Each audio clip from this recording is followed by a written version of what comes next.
Ada 3 cara beriklan di YouTube gue. Bagi teman-teman yang ingin mempromosikan bisnis atau usahanya, silahkan hubungi kontak gue yang ada di kolom deskripsi. Terima kasih. Lalu jurnalisnya bertanya lagi, apa pendapat Anda tentang wacana Inter akan membentuk tim reserve tim U23 seperti di Liga Inggris?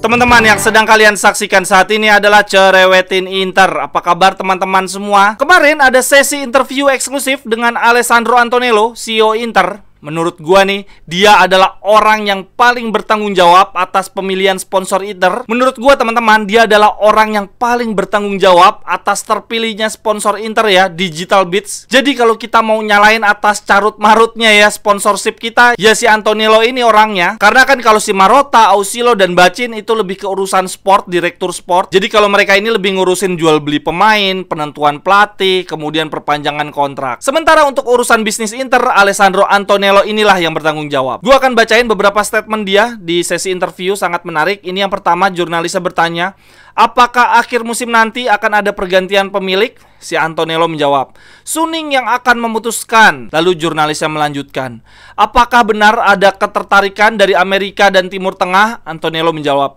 bila ada ketertarikan dalam pembelian Inter, kami di manajemen hanyalah objek. Kami adalah bagian dari yang menjadi daya tarik. Kami bukan pelaku negosiasi. Semuanya akan diputuskan oleh Suning. Tapi menurut Antonello sudah jelas bahwa klub seperti Inter memiliki daya tarik. Terlebih dalam hal finansial, akan ada banyak pihak yang ingin berkolaborasi, ingin berinvestasi membawa Inter ke level yang lebih tinggi. Namun yang saat ini bisa Inter lakukan hanyalah fokus di pertandingan, dan kemudian nanti Suning yang akan memutuskan dalam hal kepemilikan klub. Lalu jurnalisnya bertanya lagi teman-teman, bagaimana tentang stadion baru? Antonello menjawab, saya yakin kita akan punya stadion yang baru. Dengan stadion yang baru, kita bisa mendapatkan income lebih di kisaran 120 sampai 130 juta per musim.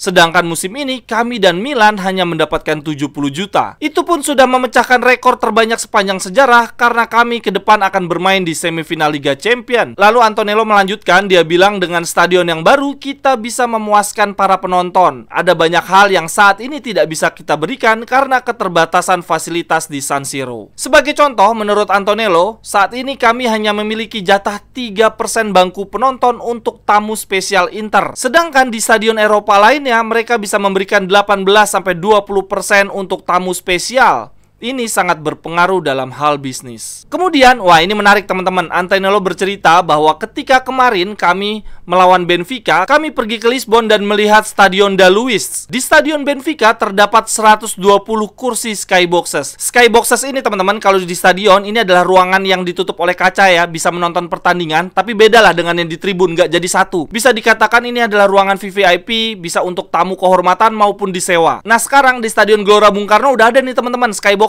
tapi isinya cuma sekitar 4-8 kursi. Nah, si Antonello ini lagi cerita nih bahwa di Stadion Benfica ada skyboxes dengan kapasitas 120 kursi. Sedangkan di San Siro menurut Antonello hanya berkapasitas 30 kursi. Waduh, jauh banget. Jadi ini menurut Antonello, kunjungan ke markas Benfica segera memberikan kami ide hal apa saja yang bisa kami lakukan di stadion yang baru. Anjir, ternyata stadionnya Inter kalah jauh teman-teman dari stadionnya Benfica. Lalu ini jurnalisnya bertanya lagi, seberapa banyak uang yang hilang bila Inter gagal finish 4 besar? Kemudian Antonello menjawab, finish top 4 nilainya sebesar 50 juta. Sebuah tim akan mendapatkan income kurang lebih 50 juta hanya dengan berpartisipasi di babak grup Liga Champion.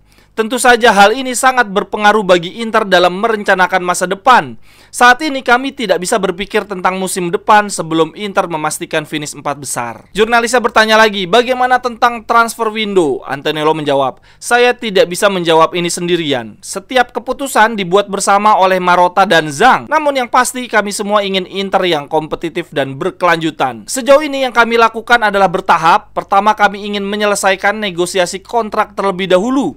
Kami ingin melakukan penyesuaian kepada para pemain yang memiliki kontrak jangka panjang. Tetapi tujuannya jelas, kami ingin Inter mendapatkan prestasi terbaik. Kemudian jurnalisnya bertanya lagi teman-teman, bagaimana tentang Digital Beats? Antonello menjawab, ini adalah situasi yang sangat tidak menyenangkan. Tapi kami harus hadapi. Kami akan menghapus seluruh kesepakatan yang ada pada kontrak seperti logo pada jersey. Kenapa saya memilih Digital Bits? Karena saat itu dunia sedang menghadapi pandemi, dan satu-satunya industri yang hidup dan potensial di masa pandemi adalah cryptocurrency. Sayangnya, walaupun pada awalnya market mereka berkembang, saat ini mereka turun jauh, anjlok, dan banyak klub yang akhirnya terkena imbas seperti yang dialami oleh Inter. Antonello melanjutkan bahwa saat ini kami sedang mencari partner yang baru. Semoga segera mendapatkannya secepat mungkin, khususnya karena Inter punya daya tarik akan bermain di semifinal Liga Champions. Jadi feeling gue nih teman-teman, di partai semifinal Liga Champions nanti melawan Milan, kita akan punya sponsor jersey yang baru. Lalu yang terakhir, Antonello ditanya tentang proyek pengembangan pemain muda Inter. Antonello berkomentar begini: Inter adalah salah satu klub yang paling sering mendapatkan gelar, mendapatkan award di bagian akademi. Ini adalah bukti betapa kami sangat memperhatikan pemain muda. Halah, yang benar. Lalu jurnalisnya bertanya lagi, apa pendapat Anda tentang wacana Inter akan membentuk tim reserve, tim U23 seperti di Liga Inggris? Lalu Antonello menjawab, ini sedang didiskusikan. Marotta yang akan mengakses, akan menilai apakah proyek ini dapat membantu tim utama atau tidak. Namun yang pasti menurut Antonello, Inter telah berinvestasi banyak pada pemain muda dan ini akan sangat bagus bagi sejarah klub. Sebelum gua akhiri cerewetin Inter hari ini, ada berita selingan aja nih teman-teman dari The Telegraph. Di sini dikatakan bahwa Chelsea ingin segera menutup kompetisi perebutan Onana. Chelsea menawar Inter di harga 40 juta, sedangkan Inter tetap kekeh di angka kisaran 45 juta. Kemudian menurut The Telegraph, ini soal Lukaku, Chelsea akan menunggu keputusan dari Pochettino. Tapi kalaupun akhirnya Pochettino tidak memilih Lukaku, Chelsea bisa segera mendatangkan striker lainnya. Aduh, enak banget ya jadi klub kaya ya teman-teman. Mau beli pemain nggak nunggu harus masuk Liga Champions dulu atau enggak. Aduh, Inter sama sekali nggak relate nih yang kayak gini-gini. Sekian dulu untuk cerewetin Inter hari ini teman-teman. Silahkan tuliskan pendapatnya dari statement yang gue bacain tadi. Sampai ketemu di cerewetan-cerewetan berikutnya. Bye-bye, thank you.